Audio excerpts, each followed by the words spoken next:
ഒന്ന് നിൽക്കു പക്ഷേ. നമസ്കാരം. നമസ്കാരം.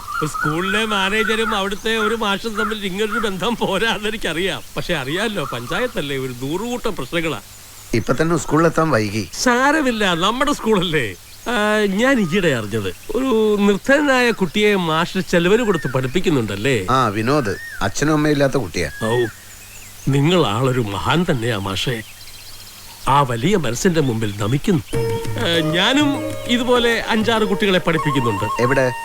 ഇവിടെയല്ല, MBBS-ന് ചിക്കമംഗലൂർ. ചിക്കമംഗളൂരിൽ എവിടെ? അല്ല, മാഷിന്റെ ഭാര്യയും മക്കളും ഇടയ്ക്കിടയ്ക്ക് വരാറുണ്ടായിരുന്നല്ലോ.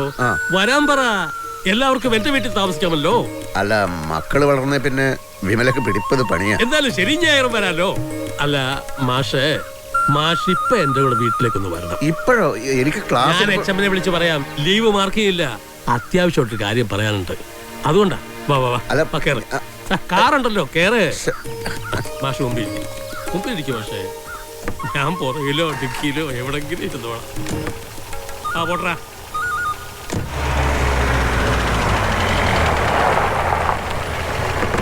ആ, നടന്നോട്ടെ, ജോലി നടന്നോട്ടെ. ഈ നാടിന്റെ നന്മയ്ക്കും സമൃദ്ധിക്കും വേണ്ടി ഒരു പുരുഷായുസ് ത്യജിച്ചവനാണ് ഞാൻ. ഈ വട്ടടാത്ര മുഴുവൻ എന്റെ അപ്പനപ്പൂപ്പന്മാരുടെ ആയിരുന്നു ഒരു കാലത്ത്. അവരും എന്നെ പോലെ തന്നെ തികഞ്ഞ ത്യാഗികളായിരുന്നു. ഒരിക്കൽ ഒരു സംഭവം ഉണ്ടായി.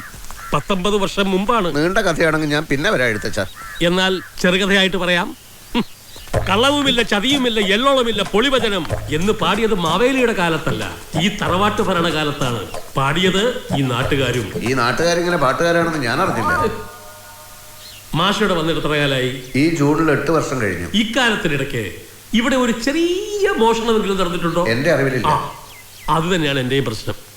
സേട്ടുവിന്റെ കടയിൽ നടന്ന മോഷണം എന്നെയും ഈ നാട്ടുകാരെയും അക്ഷരാർത്ഥത്തിൽ ഞെട്ടിച്ചിരിക്കുകയാണ്. കള്ളന്മാരെ പിടിക്കാൻ പറ്റിയില്ലെങ്കിൽ ഇത്രയും കാലം ഞാൻ ഉണ്ടാക്കിയ സൽപ്പേര് നഷ്ടപ്പെട്ടു പോകും. ഈ നാണക്കേടിൽ തന്നെ രക്ഷിക്കാൻ ഒരാൾക്കേ കഴിയൂ. അതാർക്കാ? എല്ലാവർക്കും മാതൃകയായ സൽഗുണ സമ്പന്നനായ ഈ മാഷാണ് ആ ആള്. കള്ളനെ പിടിക്കേണ്ടത് പോലീസല്ലേ, അതിൽ എനിക്കെന്ത് കാര്യം? കള്ളനെ പോലീസ് പിടിച്ചോളും, പക്ഷേ അതിന് സാക്ഷി പറയാൻ കൊള്ളാവുന്ന ഒരാൾ വേണം. അതായത് മാഷ് താമസിക്കുന്ന സ്ഥലത്ത് നിന്ന് നോക്കിയാൽ സേട്ടുവിന്റെ കട കാണാം. അതിന് ഞാനൊന്നും കണ്ടിട്ടില്ലല്ലോ, ആ സമയത്ത് ഞാൻ അവിടെ ഇല്ല. എല്ലാ കാര്യങ്ങളും നേരിട്ട് കണ്ടിട്ടാണോ ആളുകൾ പറയാറ്? എന്നാലും ഇല്ല. ഒരർത്ഥത്തിൽ ഈ മോഷണം നടക്കാൻ മാഷും ഒരു കാരണക്കാരനാണ്. അതെങ്ങനെ? മോഷണ സമയത്ത് മാഷ് അവിടെ ഉണ്ടായിരുന്നു എന്ന് വെക്കുക. കള്ളന്മാരെ മാഷ് കാണുകയും ഒച്ച വെക്കുകയും ആ മോഷണ ശ്രമം പരാജയപ്പെടുകയും ചെയ്യുമായിരുന്നു, ഇല്ലേ? അത് മാഷ് അവിടെ ഇല്ലാതെ പോയത് മാഷിന്റെ കുറ്റം. അത് തിരുത്താൻ കിട്ടിയ അവസരമാണ് ഇതെന്ന് വിചാരിച്ചാൽ മതി.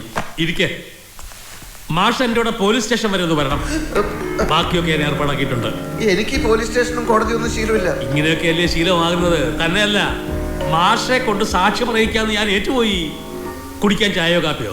ഒന്നും കുടിക്കാൻ തോന്നുന്നില്ല.